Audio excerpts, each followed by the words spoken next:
dans une interview que tu avais faite, tu mentionnais deux entreprises, des grosses boîtes qui étaient très efficaces sur les réseaux sociaux.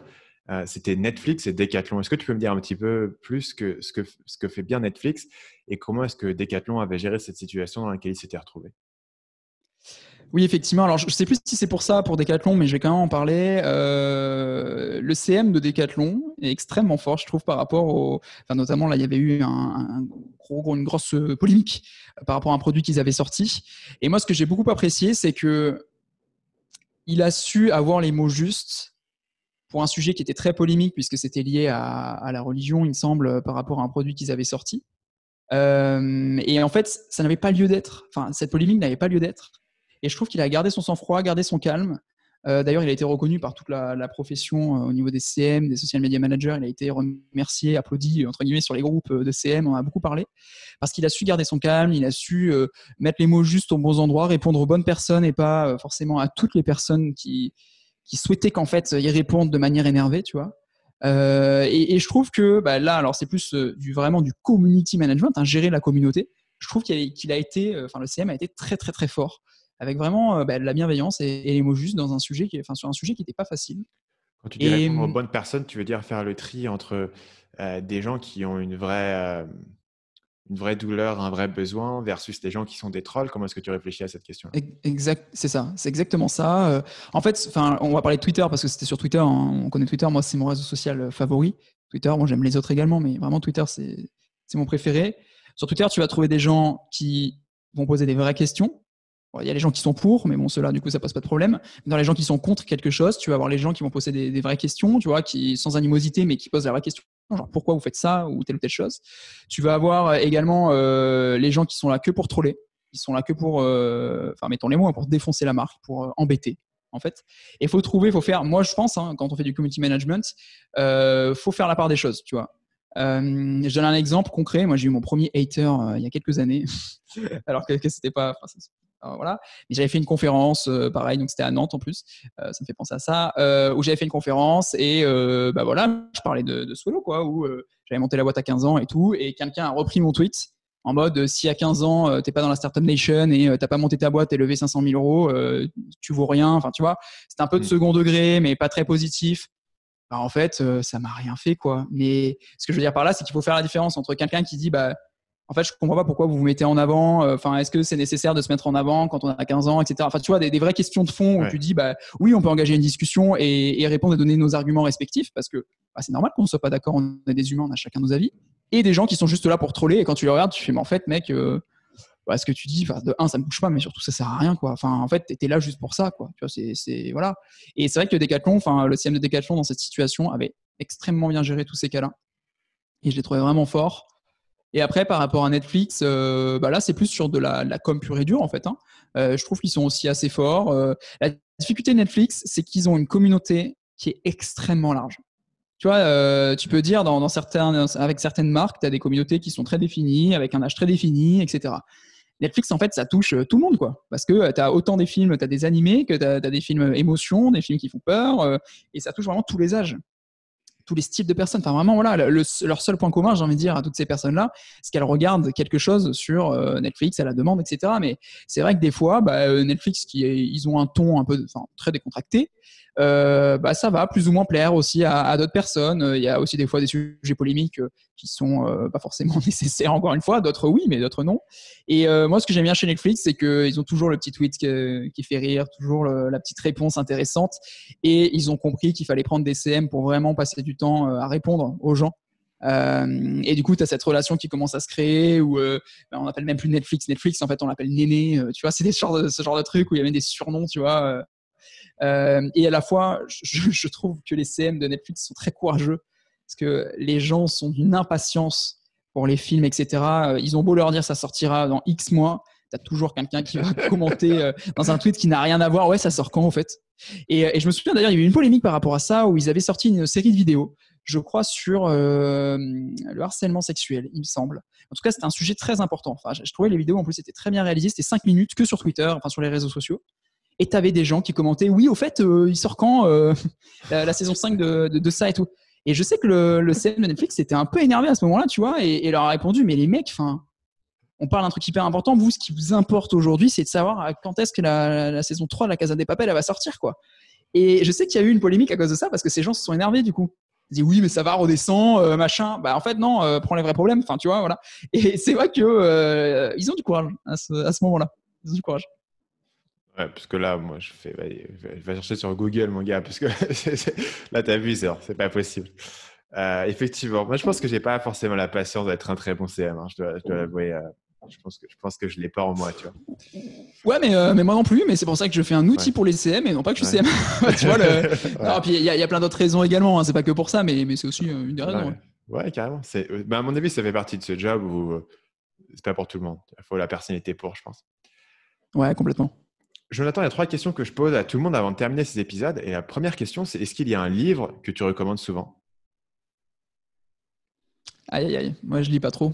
Ok, c'est Je pas lis grave, pas hein, trop tu peux dire. de livres. Non, Si c'est pas ce un livre, ça peut que être ce que tu veux, un documentaire, un c'est pour podcast, ça. Ouais, ouais.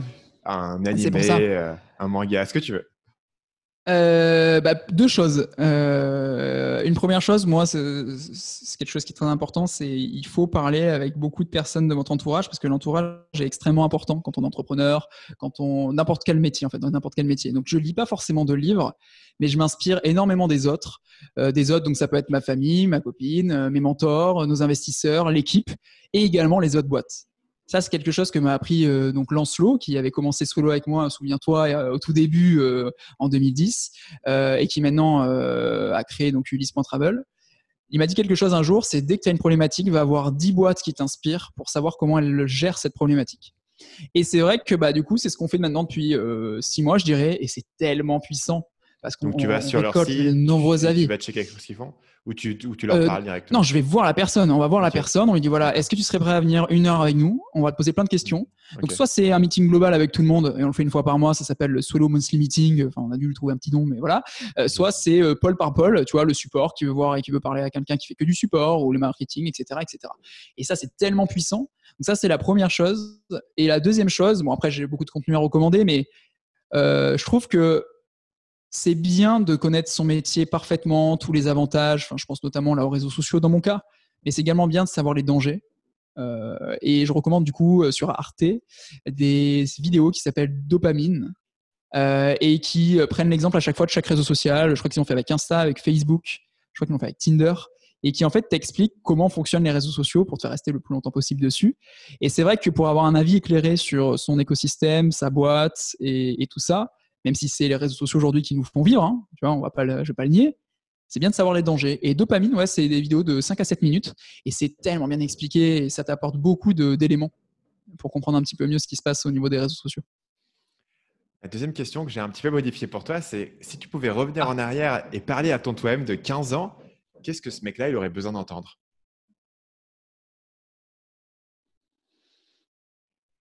je pense juste fais ce que tu as envie de faire. Te pose aucune question. Tu vois, la question, alors qui est un peu différente effectivement, mais la question qu'on me pose des fois, c'est voilà, si tu revenais en arrière, quelle erreur tu aurais évité, tu vois. En fait, aucune erreur. Mais là, c'est pareil. Je me serais juste dit, reste sûr. Enfin, reste sûr de toi, tu vois. Enfin, c'est rigolo, mais je Parce veux qu'à dire, l'époque, tu n'étais pas tout à fait sûr de toi et tu avais besoin de l'entendre. si, justement, justement, je l'étais déjà, persuadé que le projet allait être bien. Alors après, c'était juste pas la même finalité parce qu'au début, c'était que pour mon CV.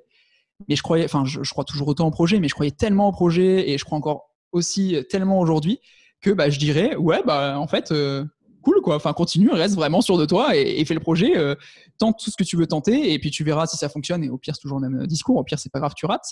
Mais en fait, du coup, pour répondre, j'aurais pas grand chose à dire, sauf, ouais, tu fais les bonnes, enfin, tu prends les bonnes décisions, tu fais les bons choix, quoi. Tu n'aurais pas essayé de monétiser plus tôt. Non, franchement, j'aurais rien changé. Enfin, par rapport à tout ce Ok. qui s'est passé, mais même les erreurs. Parce que je me dis qu'on ne serait pas arrivé là où on en est aujourd'hui si on n'avait pas fait certaines erreurs. Tu vois, enfin, on a parlé tout à l'heure de l'exemple de la mauvaise communication qu'on a faite pour les tweets qu'on avait bloqués quand c'était passé en freemium. Si on n'avait pas fait ça, peut-être qu'aujourd'hui, on serait rétamé sur un autre sujet, sur une autre annonce, tu vois. Donc non, moi, j'aurais rien changé, mais c'est aussi le message que je peux passer pour tous, en fait. Faut croire en soi. Et j'ai d'ailleurs une phrase de Tony Gaskins qui est si tu ne construis pas ton propre rêve, quelqu'un va t'embaucher pour te faire construire les siens. Et du coup, ça a été une phrase qui m'a pas mal porté jusqu'au moment où j'ai eu des employés parce que du coup, j'ai pas envie qu'ils l'apprennent pour partir et pour monter. Non, je rigole parce que en plus, on les soutient énormément dans cette démarche-là. Si quelqu'un veut partir et se sent pas bien parce qu'il veut monter sa boîte ou autre, on va être là pour les pousser. Donc c'est faux, mais cette phrase-là, en tout cas, moi, m'a beaucoup porté et ouais, j'aurais rien changé à tout ce qu'on a vécu. Du coup, tu as un peu snipé ma troisième question, qui est est-ce Ah, qu'il y a un proverbe mince. ou une citation qui te vient à l'esprit? Donc, est-ce que c'est là là. celle-ci que tu voudrais donner, cette même citation, ou est-ce que tu en as une autre? Ça peut être la même. Si c'est la Ouais. même, on peut le rester là-dessus. Moi, ça me va très bien. Mais effectivement, tu as anticipé la question suivante. Là, tu m'as fait un move de kung-fu d'interview. Non, il n'y a pas de souci, mais ouais, exactement. Non, ce serait celle-ci. Ce serait celle-ci parce que bah, moi, elle m'a apporté quand même pendant pas mal d'années. Enfin, elle est même affichée au bureau, en fait. Pour te dire, quand on a fait les affiches, on a fait 8 affiches. Une qui fait écho à chaque personne dans la boîte. Par rapport à une phrase qu'il a pu dire ou qu'elle a pu dire ou tu vois faire quelque chose Okay. et moi ça a été une de mes affiches parce que c'est la citation qui m'a porté pendant plusieurs années quoi. Merci Jonathan pour être venu sur le podcast, pour ton partage. Bah, Stan, merci beaucoup à toi aussi et puis bravo pour tout ce que tu fais, pour tous les épisodes, c'est vraiment génial de pouvoir s'enrichir, on revient sur ça à chaque fois, mais voilà de s'enrichir aussi des autres et merci beaucoup pour l'opportunité et pour ce que tu fais. Je pense d'ailleurs qu'on peut, juste avant de terminer, pour les gens, mentionner le nom de ton propre podcast que tu as lancé. Comme ça, les gens peuvent aller voir s'ils ont envie d'en entendre plus sur toi. Bah écoute, c'est extrêmement gentil. Ça s'appelle No Jet Lag. C'est dispo partout, hein, Spotify, iTunes, SoundCloud. Et c'est un peu un mixte entre du pro, du perso, des interviews. C'est vraiment l'aventure chez Swello, mais de mon point de vue et aussi de vraiment tout ce qu'on fait. Donc par exemple, savoir notre processus de recrutement. Mais également, j'ai fait un podcast avec ma copine parce que on interviewe beaucoup les entrepreneurs, mais jamais ceux qui les soutiennent. Et c'est important de savoir en fait aussi comment l'entourage perçoit ça. Et après, il y a également des interviews et je vous encourage à écouter les 5 interviews qu'il y a aujourd'hui entre une artiste pop, un animateur de Skyrock ou le VP de Warner Bros. Entertainment. On apprend toujours des autres et ouais, mais c'est très gentil en tout cas de l'avoir mentionné.